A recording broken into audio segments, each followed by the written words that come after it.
Hey everyone, and welcome. Today we're going to trace this one single really powerful idea through centuries of change. It's this mission to use the written word not just for profit or fame, but for the common good. You can think of it as a story about a torch of truth, one that gets passed from one generation to the next. It's a huge question, right? Is it to inform, to entertain, to persuade? Well, for the people we're talking about today, the answer has always been something, a little deeper. Something that aims to shape the very character of a society. So our story really kicks off right here. This was the mission statement from an 18th century English publication called The Spectator.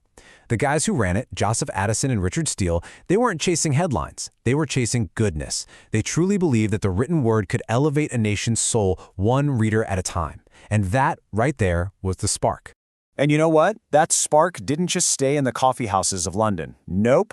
It was a flame bright enough to be seen all the way across an ocean, and it was about to find a new pair of hands to carry it forward.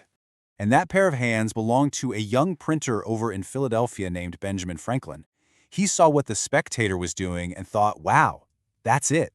He saw a model for print that wasn't just clever, but was actually useful. So he carried that spirit into his own work, and in doing so, he became the first American torchbearer of this whole mission. And this wasn't just some personal philosophy of Franklin's. As America was being born, this idea of moral publishing became absolutely essential. Words weren't just describing a new nation, they were literally helping to build it. Okay, so let's look at two really powerful but pretty different approaches here. On one hand, you've got the fire of Thomas Paine. His pamphlet, Common Sense, used plain, powerful language that just lit a fire under the whole revolution. On the other hand, you see Benjamin Franklin's steady approach, building up the character of the country through his Almanac's Daily Wisdom and his libraries, which, by the way, made knowledge a shared public good. Two different methods, but both men were using ink to forge the conscience of a brand new nation. So, after the revolution, the fight for freedom kind of shifted into the work of shaping that national conscience. A whole new generation of printers and editors picked up that torch, and each one of them heard the call in a slightly different way. Now check this out. Sarah Josepha Hale turned a fashion magazine into a powerful tool for what she called civic healing. She argued for women's education and even campaigned to make Thanksgiving a national holiday, all based on this quietly revolutionary idea that a strong, virtuous home was the foundation of a strong country. Meanwhile, you've got William Lloyd Garrison, who was waging a full-on war with words. His anti-slavery newspaper, The Liberator, didn't have a huge circulation, but its impact was absolutely massive. He was facing constant threats, but his moral clarity was just unshakable. And this quote, it just says it all, doesn't it? In the face of threats, mobs, and total indifference, Garrison promised his voice would cut through all that noise. He just understood that moral truth, when you repeat it with courage, has a power all its own. And then there was Frederick Douglass. Here was a man who had escaped slavery and educated himself, and he founded the North Star to restore faith in America's founding promise.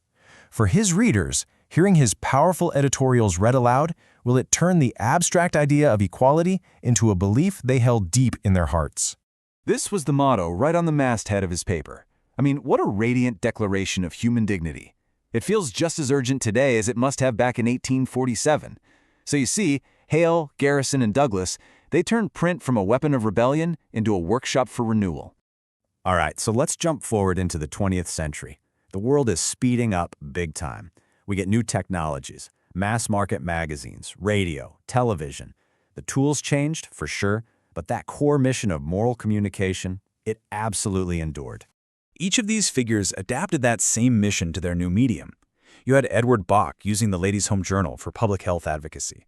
Norman Rockwell was basically painting America's conscience on magazine covers. The Roosevelts used the radio to steady the entire nation through crisis. And of course, Fred Rogers used television to broadcast kindness right into our homes. This slide really connects all the dots. From Franklin's printing press all the way to Mr. Rogers' television studio, you can see this unbroken thread. The technology keeps evolving, but that fundamental purpose, serving the public with truth, dignity, and hope, that stays constant. Which, of course, brings us to our own time, to an age of glowing screens, infinite feeds, and just constant noise. So what does it even mean to carry this torch now, when our attention itself is the most precious and fragmented resource we have? So where do we see this tradition today? Well, one answer comes from a publication that was founded right in the middle of our own loud and anxious decade. Minnesota Family Magazine consciously puts itself right in this long tradition, offering a modern expression of a very old discipline.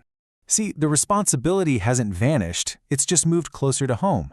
In a world that bombards parents with endless clips, crazy headlines, and conflicting advice, the mission becomes providing a space of calm, confidence, and just steady attention. So, this is what that mission actually looks like in practice today. It's about slowing things down. It's about restoring a sense of what truly matters.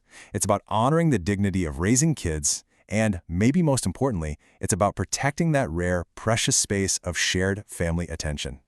And the number one reason a physical magazine can be so powerful right now, it's not about being nostalgic, it's that it's human-scaled. By its very nature, a magazine refuses to panic. It invites you into a steadier tempo, creating this little sanctuary of focused attention in a world that pretty much profits from urgency. Ultimately, this entire story really comes down to this single powerful idea. This lineage we've been talking about, it's not something to be just admired in a museum. It's a living responsibility. It's a trust that's meant to be shared and carried forward. And that leaves us with the final question. In our own lives, with our own voices, and with whatever tools we have in our hands, whether that's at the dinner table, in our communities, or online, how will we choose to carry that light forward? Because the next pair of hands could be yours.